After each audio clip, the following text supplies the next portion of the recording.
रोशनी का कारवां। This podcast is brought to you by Barrier Break Solutions Private Limited and Score Foundation. ये है रोशनी, रोशनी, रोशनी का कारवां, रोशनी।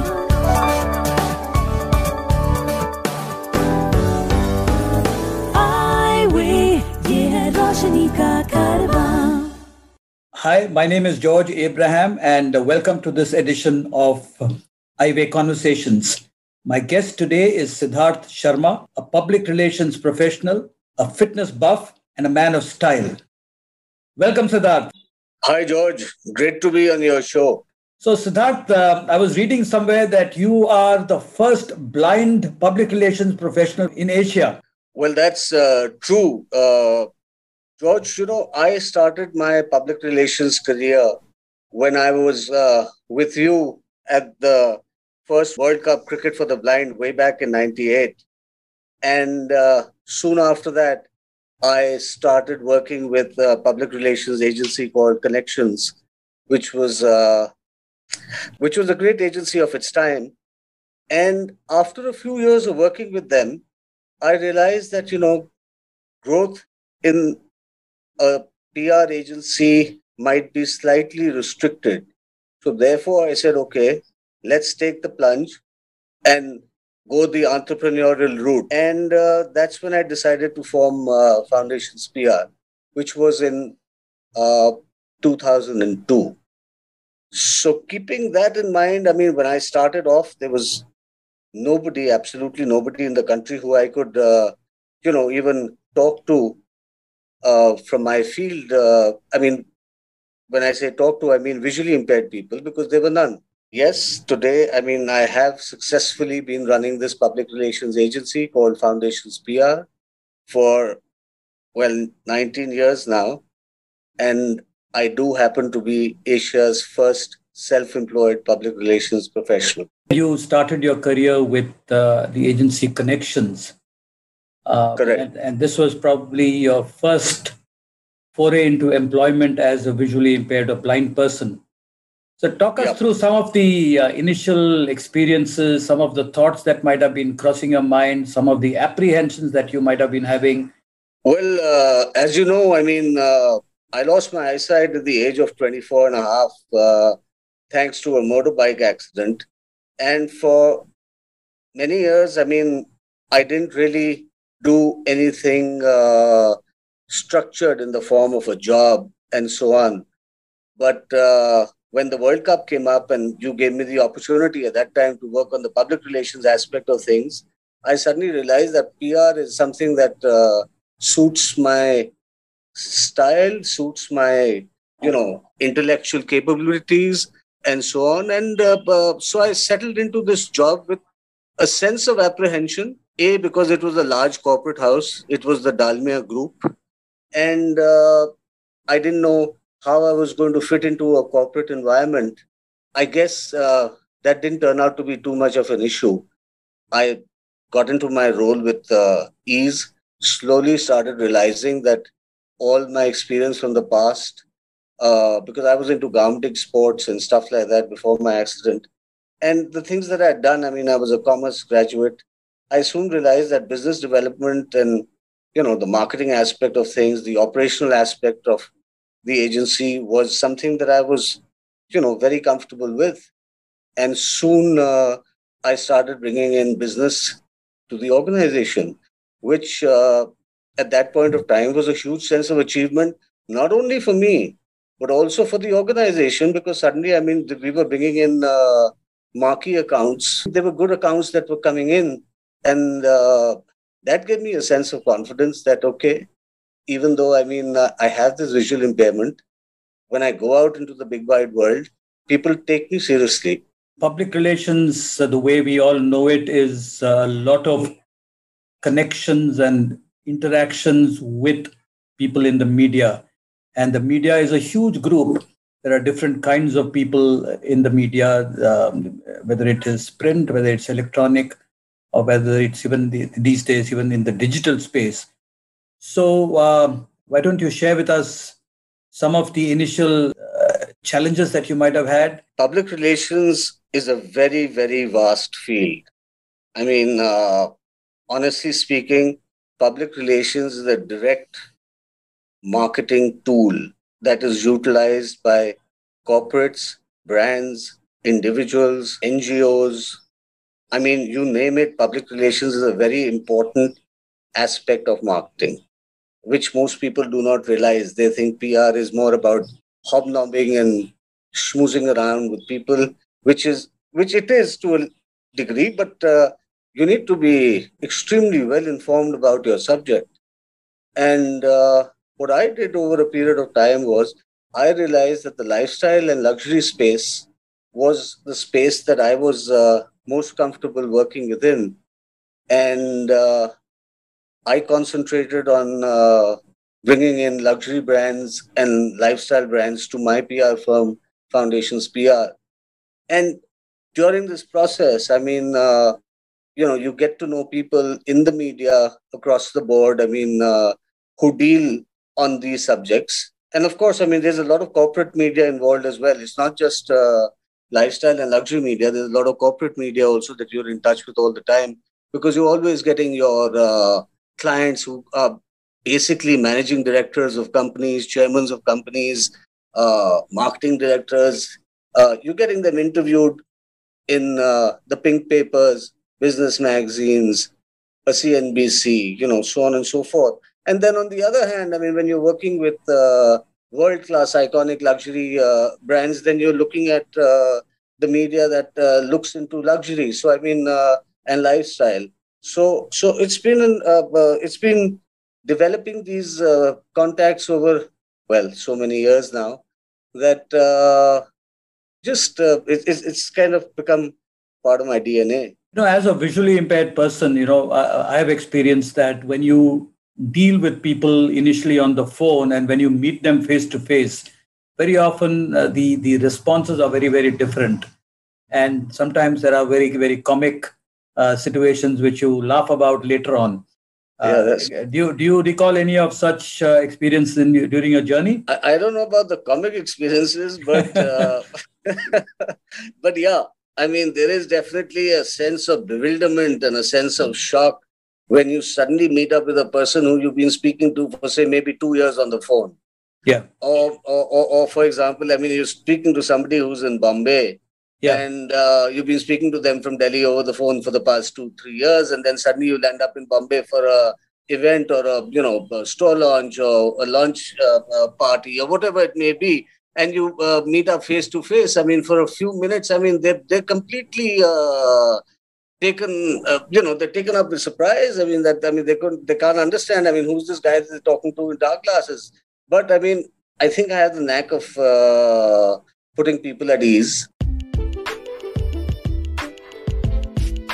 If you know of anyone with vision impairment who needs guidance on living life with blindness, please share the Eyeway National Toll-Free Helpline number 1-800-5320-469. The number is 1-800-5320-469. Awareness and advertising and are probably critical to marketing, as you yourself said earlier on in our conversation. But very often when something like a financial crunch or an economic downturn, or now in our country like the pandemic has happened, has a serious impact on the PR and advertising industry. How has it treated you? Totally. I mean, it hit our industry like a sledgehammer. Because as you rightly said, I mean, spends on advertising, public relations, promotions, events, these are the first things that get sliced off. I mean, because these are considered frivolous expenses when people are trying to cut costs. I mean, how can people cut costs? I mean, overhead costs are very difficult to cut. I mean, because you can't throw out all your employees. The pandemic helped people not to invest in real estate and get their people to work from home. But I mean, expenses such as PR, advertising, so on and so forth, were considered frivolous. So in the bargain, I mean, before I knew it, I mean, I had kind of lost 70% of my business, which was not a great thing to live with. Did it hit your business in the form, in the way that you probably run your business? Did it affect the holding on to your team? I mean, how did it affect Foundation's PR per se, apart from the 70% loss of business? George, to be very honest with you, I mean, obviously, when your revenue streams are cut, then, I mean, you had no option but to, I mean, think of trimming salaries of your employees. Anyway, we're a boutique PR firm. We're not a large PR company with hundreds of people on board. We're a boutique PR firm, but still, I mean, you need money to pay overhead, salaries, so on and so forth. I didn't let anybody leave their job. I kept everybody on. I retained everybody. But I mean, we did have to go through with a few minor salary cuts here and there. But by the end of the day, I mean, what was actually more of a jolt to me was sometime in the month of August, because I was told by my partner that he doesn't want to carry on with the business no more. And that was a bit, it was something that I needed to digest, because he and I had been running this partnership firm for over 18 years. And he was more of an infrastructure partner. And so the office and so on and so forth was part of his deal. Running the agency, executing day-to-day operations, bringing in business was my part of the deal. And suddenly I realized that I wouldn't have an office anymore. So that came as a bit of a shock, surprise. But, I had to deal with it. As they say, I mean, like the proverbial saying, when the going gets tough, the tough get going. So I decided that I was going to retain this company. I was going to keep the Foundation's PR brand alive. And I was going to ensure that come what may, I will go through this pandemic and make sure that my company still exists and doesn't go down like many others that were going down. So I bought out my partner's share, and I bought out his share. Today, I have a company that belongs entirely to me. And honestly speaking, if you ask me, George, I think it's opened up a whole new horizon. Today, I think that I've managed to, sail through the difficult portion of this entire 1.5 years.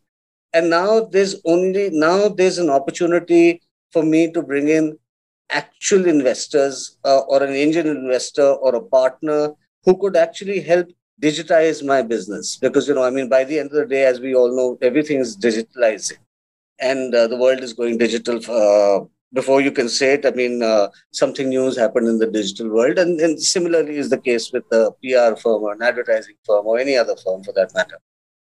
So tomorrow, a technology partner could come in. Anybody else could come in, who brings value to the table. Now, you talked about the tough getting going, and you are a fitness buff. And I remember you and I had gone to Pakistan a few years ago, maybe about Absolutely. 10 years ago, and we were one evening walking with the legendary fast bowler Shoaib Akhtar. And then I was kind of feeling his biceps and your biceps, and I found that am I touching a guy who was a fast bowler who didn't become a fast bowler? That's true. Shoaib, my biceps, my arms were bigger than Shoaib's, and they were more ripped at that point of time. I still remember that. In fact, that was a fantastic trip. That was a lovely trip. And the interactions that we had with all those legends of the game. Yeah. Who we hung out with. In fact, I used to remember training at the Pakistan Cricket Academy with Ramiz Raja and Shoaib at times, and a couple of others. Waqar or somebody used to come in. I'm forgetting who it was, but it was great fun. Yeah. So tell me, how did you get interested in gymming, and what is your routine? How do you find time for it in the midst of your busy business schedule? And gymming is something that I've been doing ever since, before the term gymming came into play. I was always into training with weights ever since I was a young man, not a young boy. Yeah. And because when I was in school, and those days I was sighted, and even till university level, I was basically into sports in a big way. We were always playing sports in school. At one point of time, I used to swim till the junior boys stage for Delhi State. So, I mean, fitness was something that, I mean, came to me naturally and I loved it. And working out had become a part and parcel of life. So even after my accident, I mean, many people had even asked me this question that, I wonder if you'll ever be able to pick up a dumbbell or a barbell again. And I said, you bet I will. And a couple of months after my accident, I started training again at home. And I continue to do that till today. I mean, and it's a hardcore training with weights, moderate to heavy weights. And that regime continues, which also includes, I mean, keeping a track on nutrition and so on and so forth. So I'm pretty keyed up on the whole health sector, and I keep myself informed.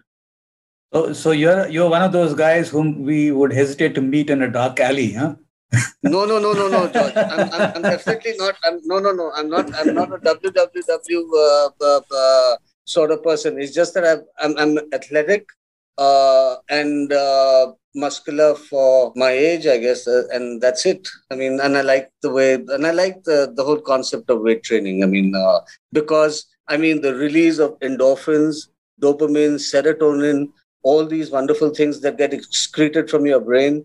I mean, not only just keeps you with a nice, healthy, positive attitude, it's good for your brain health. And so I mean, there are lots of positives. To support our work with the blind and visually impaired, you can visit the donate page on our website www.scorefoundation.org.in. Please note www.scorefoundation.org.in. You seem to be enjoying having a love for life. Talk us a little bit about what you do and what are your passions. What is it that you most enjoy doing in your spare time? Talk us through that. Yeah. George, like you said, I mean, I am somebody who does enjoy life. I mean, to its fullest. I mean, I do everything what anybody else, I mean, in mainstream society would do. I've never restricted myself from staying cooped up at, staying out of the mainstream world because of the fact that I'm visually impaired. Whether it's going to clubs or pubs or nightclubs or wherever else it may be, you will find me, or you would find me when I was a little younger.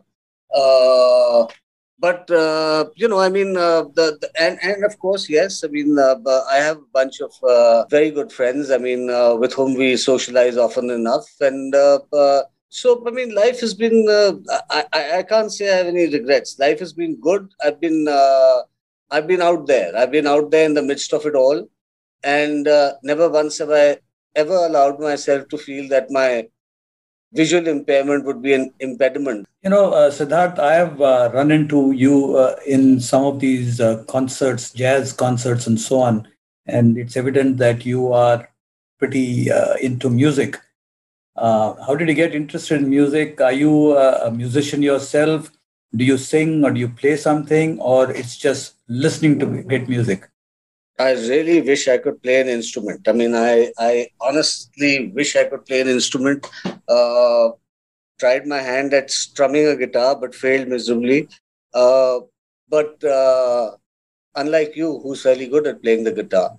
But music is something that I've always lived with. I mean, it's something that was always being played in the home. I mean, whether it was Indian classical music or Western classical music.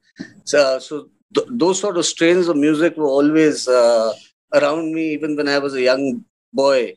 And then as I grew older, I mean, obviously you start making your own choices towards what you want to listen to. So I started at a very early age. You start off with the classic rock and so on and so forth, which is common stuff. And you do the pop bit as well. But I soon realized that, I loved jazz and blues, because it was, that was where you could hear musicians really express themselves with their individual instruments. And that got me really hooked on to both these genres of music. And so off and on, I mean, I keep listening to my jazz, my blues, but that doesn't mean that, I mean, I don't have a ear for anything popish or, lounge or trance or whatever else, because I've got a very flexible ear. So music is definitely something that, keeps my soul going. How do you see maybe the next 5 to 10 years of your life? What do you see yourself doing? To be very honest, I hope I can make success of this new business that I've just bought in totality. I mean, because I want to survive in this world. I want to still continue to be a public relations professional of merit. Because, I mean, to be very honest with you, I mean, the clients that I normally work with, none of them are fly-by-night operations. They're people who I've worked with. Some of them, I mean, one of them I've worked with for 16 years, which is a hell of a long time in today's scenario. I mean, brands tend to shift loyalties from agencies from time to time. And then there are others who I've worked with for 7 years, 8 years, 10 years. So, I mean, I've kept... so, obviously, I mean, there's something all right about what I'm delivering. And keeping that in mind, I mean, I hope that I can continue to carry on with this business for the next 5-10 years. And like I said, infuse some new energy, new talent, a new partner, who knows, an angel investor, God knows. But the aim is to grow the business and live a happy life. Thank you very much for this time and wish you the very best. Thank you, George. It's always a pleasure interacting with you.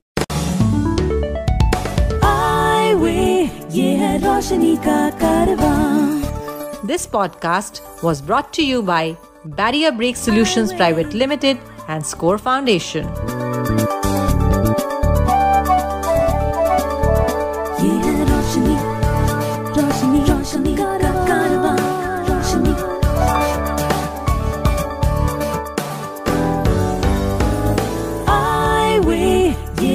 रोशनी का